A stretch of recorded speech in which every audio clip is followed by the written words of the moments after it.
or sell 100 shares at a specific price. For example, if you buy an option to buy shares of Crabapple Computers at the strike price of $55, this gives you the right, but not the obligation, to buy 100 shares at $55 per share at any time between now and whenever the option expires. If the shares go up in price to, say, $65, then you can exercise your option, and the person who sold you the option is forced to sell you 100 shares at $55 a piece, even though the shares are currently worth more than that. Jackpot! But hang on. Wouldn't it just be easier to buy shares of Crabapple Computers outright? What's the point in buying the option? Simple. Options generally cost much less than the current share price. In the example we just looked at, buying 100 shares at $55 each would set you back a whopping $5,500, whereas the option may be available for less than $200. Do you see how great that is? You get to participate in the movement of the stock, but only at a fraction of the usual price. And it gets better.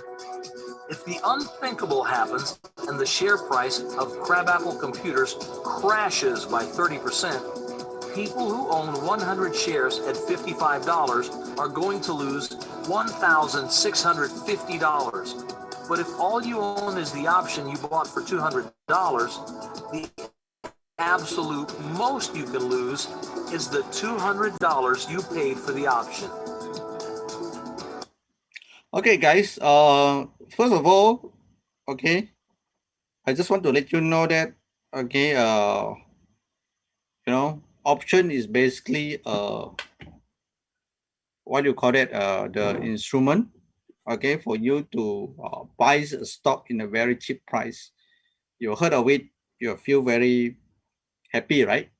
Okay, especially your US stock is not cheap, especially blue chip stocks. Okay, and you must know also options. They have one contract is equal to 100 share.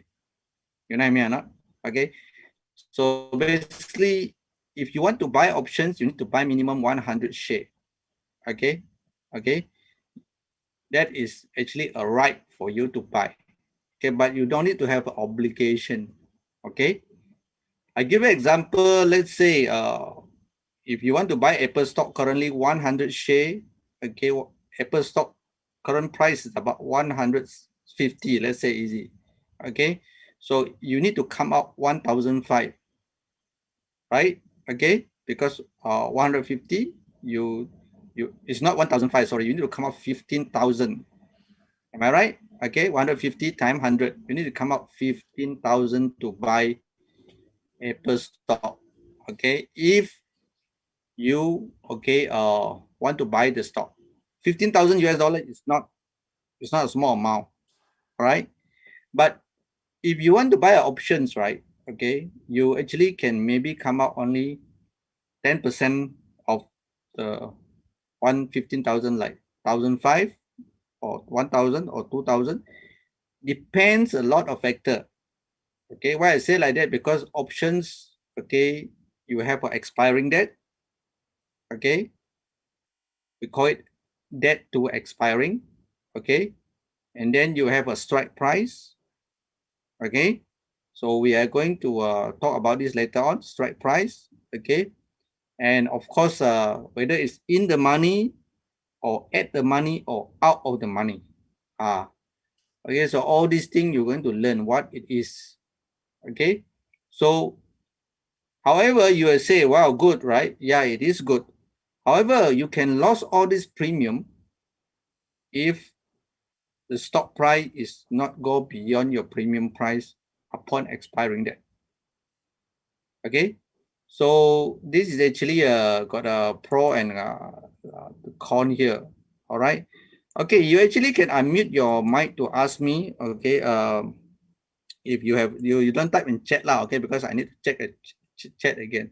Okay, so this is actually one thing good about option here is if you think that some stock is going to go up next week, next month, next year, you can use a very small amount of money to buy it now. If the stock never go up, you will lose the money, the small amount of money only. Okay. If compared to stock, you cannot. Okay. Stock, you have to come out big sums of money. Okay. But however, the good thing to talk about it here is, if during the expiring date, the stock price, okay, is not moving or whatever, your money is still there. However, in options, your money can burn. Right? Okay, so I just let you know. This all depend on how you're going to use it. This is for long option. Okay. Of course, tomorrow we're going to study about what is cover call. You actually can sell the options, which actually that is much better if compared to you just hold the stock only. All right. Okay. We continue with the second slide. Okay. So what is the option? Like I tell you, options they have all these variable we call it premium. Okay. And option actually is not only in stock only, it can be in any things, but of course stock market we use it to buy stock. I give you an example. Let's say you want to buy a house. Okay, you can consider as the options also if the owner willing to follow your terms. Let's say, for example, you see one house is 2 million. Okay, you like the house so much, but you tell the owner saying that, okay, well, I don't have so much money now. Okay, I need to get a bank loan, this and that. The owner say, okay, I give you 2 months. Okay, but you need to pay me a booking fee, something like that. Okay, or you. So this booking fee considered as like a premium lah. Okay, maybe 1%. So you need to come out 20,000 US dollar, 20,000 ringgit. Okay, so this is called like a premium. So if let's say, okay, the what you call it? Not convenient to share my word. I'm listening. Okay, okay. So basically, do not disturb me with your chat box. Only your chat box only after we finish. You will, let's say you cannot talk to me, only you the chat box. Okay. So you just pay 20,000 for the 2 million house. This is actually considered as premium. Okay, but the owner saying that within this 2 month time, if you cannot pay me in lump sum, okay, your 20,000 are going to profit it. So in premium, we call your premium will be lapse, meaning that you have burned your premium. However, okay, you know that this is a good property to invest. Okay, why? Because you know that there are few superstar is going to become your neighbor or already.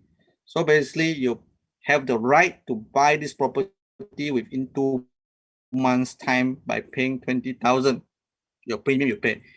Okay, so within this 2 month time, because of the popularity of your neighbor, the property shoot up, the price become 3 million.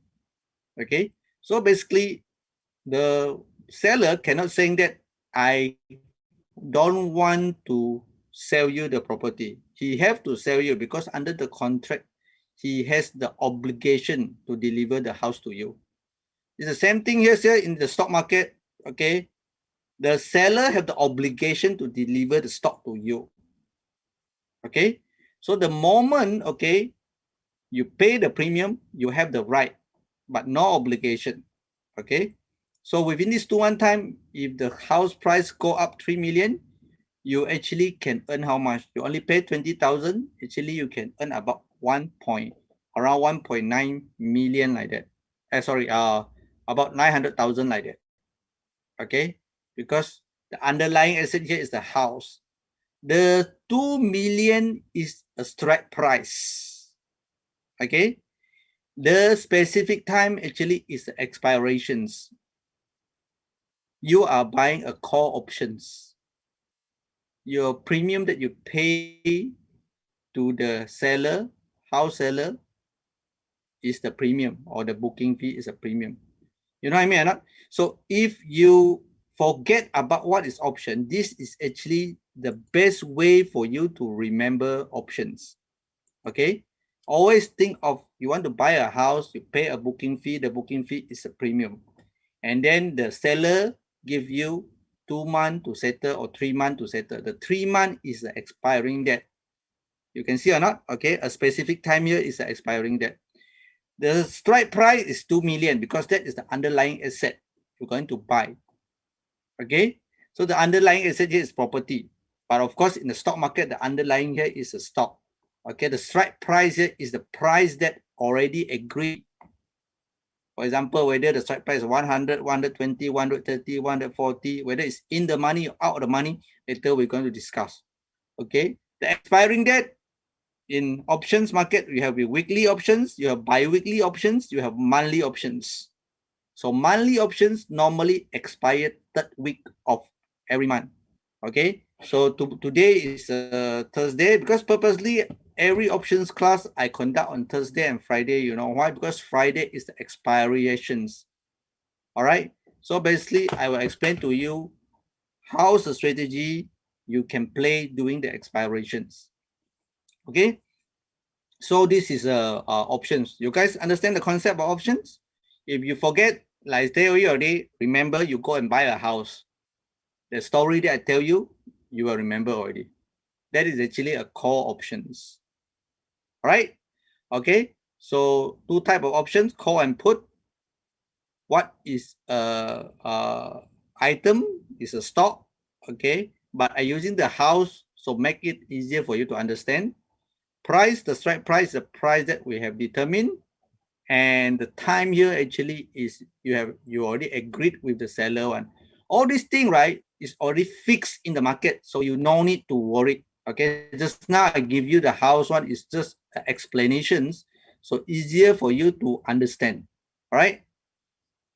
Okay, we go to next slide. Okay, like I say already, okay, the options owner, which is you have the rights. Okay, the option seller had the obligation. Okay, so of course, right here is much better than obligation. Why? Because obligation here is you must deliver by hook or by crook. Okay, right here, you can whether you want to choose to exercise it or you want to close the option, is all up to you. Okay, so the call owner has the right to buy. Okay, and the put owner have the right to sell. Okay, I'm not talking about the put first. Okay, I just talk about call option first because it's very easy for you to understand the call options. A put option can be a bit confusing. Okay, if you look at it. Okay, now I'm going to explain. Again, I'm going to using one video here. Okay, to explain what is the call options and the put options. So after you already understand what is called premium, what is called expiration date. Okay, so this video, okay, again is very easy to understand, and I think it's almost the same like what I have explained. All right. Okay. Okay, first to demonstrate how call options work, I'm going to tell you a little story. And by the way, if calls and puts are old hat to you, then you've already got a leg up. So the method I'm going to teach you afterward will be even easier for you to apply with options. Okay, here we go. So Susie's selling her house for $500,000 in a neighborhood that has a nearby parcel of land that is for sale as well. There are two parties interested in the land. Peter plans to develop the land into a beautiful park and bird sanctuary. And Harry plans to build a low-cost housing development. Now, Sammy comes along and is interested in buying Susie's house for a cash deal, but he has a problem.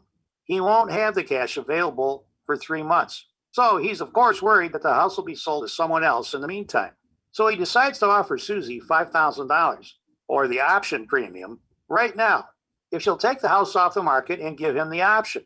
This would be a call option to buy the house for $500,000, which is referred to as the strike price, anytime within the next 3 months, which is the expiration date. Now, if he does not elect to buy the house, Susie keeps the $5,000 premium and Sammy walks away from the deal. If he does elect to buy the house or exercise the option, Susie still gets to keep the $5,000 and he pays her $500,000 for the house. Now, 3 things could happen in this story. In scenario 1, Peter buys the nearby parcel of land. This, of course, will increase the value of Susie's home to, say, $600,000, in which case Sammy will be very happy to exercise his option to buy the house for $500,000. In scenario 2, Harry buys the nearby parcel of land. This, of course, will decrease the value of Susie's home to, say, $100,000, in which case Sammy will not exercise his option to buy at $500,000, and he'll just walk away from the deal having lost only $5,000. Then there's scenario 3, where neither party buys the nearby parcel of land. Susie's house is still worth $500,000, and Sammy can elect to exercise his option to buy the house for $500,000 or not and simply walk away from the deal, losing only $5,000. In effect, Sammy is controlling a $500,000 asset for 3 months for only $5,000. No matter what happens during that time, the most he can lose is $5,000. Susie, on the other hand, is happy to take the $5,000 as she had no guarantee anyone else would buy the house at her asking price, nor did she feel the nearby parcel of land would sell anytime soon. Here's a footnote to the story. Depending on the circumstances, if Susie felt she was likely to attract another buyer in the near term, she would have demanded more than $5,000 from Sammy to take the house off the market for 3 months. Likewise, with call options, the more the underlying asset is perceived to appreciate, the higher the premium demanded by the market for that call option. So now let's define this in trading terms and look at an actual example trade. A call option is a contract between 2 parties to exchange a stock at a strike price by a predetermined date. One party, the buyer of the call, has the right but not an obligation to buy the stock at the strike price by the future date, while the other party, the seller of the call, has the obligation to sell the stock to the buyer at the strike price if the buyer exercises the option. For example, if a stock is trading at $50 and you think it's going to go up to $60, you might buy a $55 call option for, say, 20 cents. If the stock rose to $60, that would allow you to buy the stock at $55, even though it's valued at $60, netting you a $4.80 profit on each share. On the other hand, the person that sold you the call would be obligated to sell you the stock at $55 at a loss of $4.80. If the stock never rises above $55 by expiration date, the call expires worthless, and the call buyer is out 20 cents and the call seller keeps the 20 cents. Okay, guys, do you understand now, right? I believe it's quite simple to understand. All right, okay. So meaning that, again, like say, okay, if you buy a call options, you will think the price will go up, right? Okay, so basically, it's all depend how you look at the market. Okay, you can say that option is for trading purpose. Okay, it's not for you to invest one. And in the reality, okay, not many people will exercise the options. Okay, because what for you want to buy the stock to, you know, at a higher price, because normally when you buy the options, you pay a premium which actually got a extrinsic value, which we're going to explain later on what is called extrinsic value. You're actually going to pay more. Okay, but you can say that, oh, maybe later on I have money, I want to buy. Yeah, can also. Okay, because the moment you exercise it, you need to took up the share. All right, you will buy the share. Okay, you keep the share. All right, so it's up to you whether you want to buy the share or you don't want to buy the share. But most of the options traders, I would say 99% are not exercise the options. Okay, and normally people actually use it for trading purpose. When they make money, they get out. All right, okay, so it's all up to you. Okay, so if you think you want to exercise, you can exercise it also. All right, so basically you can see the price for 50, 55, 60 here. This is a strike price. The strike price can be in the interval of $5, $1, $2. It's all fixed by the market. So the moment you look at the options table, you don't need to worry. Okay, because the options table already tell you there's a strike price there already. It's all up to you to choose only which strike price you want to choose. Whether you want to choose $50 or $55 or $60. If the stock price currently is $50, we call the $50 is at the money. The $55 is, we call it out of the money. Okay, so this is actually the term in the options that you need to understand. All right, okay, so again, we go to the call options. So what is actually a call options? Call options basically is you expect the price will go up and you actually can pay a very small premium. It's like a warrant. Okay, example, I believe that you are a stock trader. Okay, so warrant is the same concept like options. The only thing here is warrants, the way they write it, especially in Malaysia term, it's very complex, and it's normally the people who write it one by benefit one. But in call option in US, it's very, very simple. The ratio is all 1-to-1. And not they don't have like the conversion. The conversions ratio can be very, very manipulative. Okay, but in US is you buy one contract of options is equal to 100 share. It's simple as that only. All right. Okay. Okay. Now we go to the concept of put options. Okay, call options, you know, when you speculate or you believe the price will go up, you go and buy the call options. Put option is opposite. Put option is act like an insurance like that. Tonight I'm going to buy some put options already for AMC.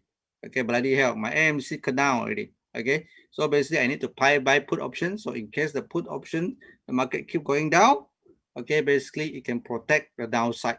You know what I mean or not?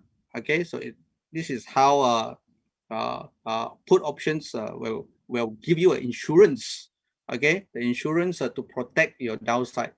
Okay, so it's very good, right? In US market, if you really know how, you don't really worry about a crash because you can buy put options to protect your stock price. All right. Okay, so how put option works, again, I'm using this video. Okay, it's the same video, but this is actually a put option. They're using the illustrations how you can make money from a put options. Okay, put options not only you can buy it to speculate the money, the market. Another thing else here is you actually can use it to protect your portfolio. If you believe the stock price will go down significantly, very, very volatile. Okay, so let's see what is put option first, right? By revisiting Susie and Sammy from our earlier story. Sammy owns a truck worth $40,000.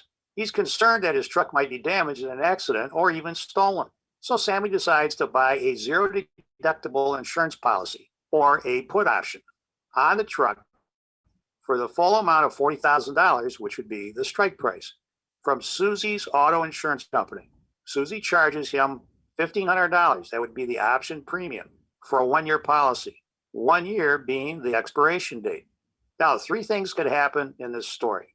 In the first scenario, Sammy's truck is not damaged or stolen during the year. So Susie keeps the $1,500 premium. Sammy okay with losing the $1,500 for the protection it provided him for the year. In scenario 2, Sammy's truck is damaged in an accident, requiring $10,000 in repairs. He exercises his insurance policy or his put option by filing a claim, and Susie pays him $10,000 for the repairs as agreed. Sammy is happy he purchased protection for this possibility. In the third scenario, Sammy's truck is stolen. He exercises his insurance policy, which is his put option, and files a claim, but this time for the full replacement value of his truck. And Susie pays him the full amount of $40,000 to buy a new truck. Sammy, of course, is very happy he purchased protection for this possibility. In any case, Susie's happy because she sold many such insurance policies, different put options, to other drivers, most which never filed a claim or never exercised their options, providing her with a net profit overall. And here's a footnote to this story. If Sammy had a poor driving record, that's more risk to Susie. So she would have charged him more than $1,500 for the 1-year insurance policy. On the other hand, if Sammy had an exemplary driving record, Susie could have charged him less, as the risk would be lower. Likewise, with put options, the higher the perceived risk, the higher the premium demanded by the market. Let's look again at a definition and a trading example. A put option, then, is a contract between 2 parties to exchange a stock or an ETF at a strike price by a predetermined date. One party, the buyer of the put, has the right but not an obligation to sell the stock at the strike price by the future date, while the other party, the seller of the put, has the obligation to buy the stock from the buyer at the strike price if the buyer exercises the option. For example, if a stock is trading at $50 and you think it's going to go down to $40, you might buy a $45 put option for, say, 20 cents. stock dropped to $40, that would allow you to sell the stock at $45, even though it's valued at $40, netting you a $4.80 profit on each share. On the other hand, the person that sold you the put would be obligated to buy the stock from you at $45 at a loss of $4.80. If the stock never drops below $45 by expiration date, the put expires worthless and the put buyer is out 20 cents and the put seller keeps the 20 cents. Okay, guys, you understand? All right. Okay, so put option is very simple. Okay, if you think the stock price will go down, okay, so basically you can buy a put options. Okay, you pay a bit premium. If let's say the stock price go down, your premium will increase. You can actually sell your premium. Okay, and basically you get a higher price. Okay, so this is how you profit from it. Another way also actually is used to protect your capital. Okay, or protect your stock. Okay, let's say for example you buy 100 share of a NEO, you buy a put options at 45. Let's say the stock go down below 45. Okay, you will be protected because why? You have the right actually to sell below $45. All right. However, of course, the downside is you have to pay the premium. Right. Okay. Again. Okay. In US market, you are basically using put options to protect your portfolio. All right. Okay. So it's either you can make money from the speculate the put options by not having the stock. You can do that also, or you actually can buy put options to protect your portfolio. Okay. So my purpose is trading. Basically, most of the time I using portfolio put options to protect my portfolio. All right, especially the strategy that I use. Okay. Okay. So you understand, huh? I believe everybody understand what is called put option and long what do you call it? Call options. Okay, this is all assume that you buy. You know, you have to remember in US market you can buy and you can sell. Okay. In Malaysia only you can buy only. You cannot sell. But on the sell part, we are not going to discuss now. Okay, we are going to discuss tomorrow. Okay, because the sell part is more complicated compared to the buy part.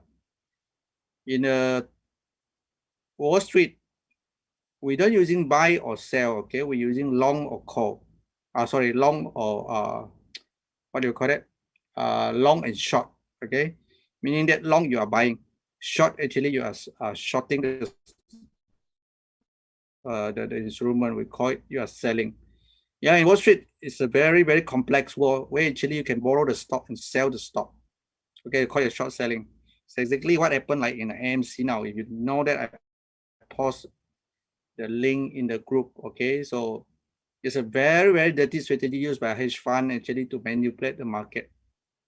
Okay, so basically now, okay, especially these 2-3 weeks, okay, because of they have to deliver the stock.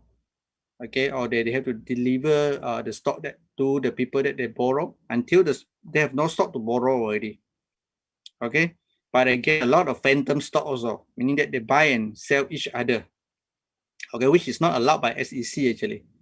Okay, again, that is more very, very complex. Okay, I'm not going to touch about it, but remember that. Okay, put option is if you're worried about the market will crash.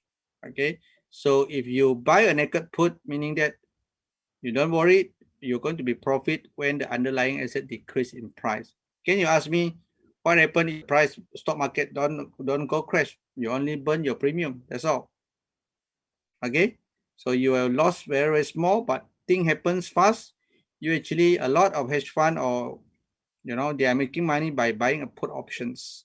Okay, one of the example is a guy, I don't know what's the name already. Okay, he actually last year during the coronavirus crash, actually he making about around $2 billion by actually paying about 20 million options premium put premium options. Okay, so basically this is how they using what do you call it, a long put or buying put, okay, to benefit when the stock market is dropping. Okay, so this Are you video, considering? I'm not going to touch on this video, okay? Because this video is overall a summary of call and long options, call and put options, okay? So again, buying and selling options, we're going to mention about buying options tonight. We're not going to talk about selling option because it's tomorrow we're going to talk about selling option. It's more complex, okay? So basically, exercising is like during the expiring date, you actually can exercise your options. All right. And basically, okay, now we are going to talk about how to read a contract of the options. Okay. This is how you're going to read the contract about the options. Okay, meaning that in options, we have a contract, especially when you refer to the handy trader. Okay. So number one here is actually the stock ticker XYZ.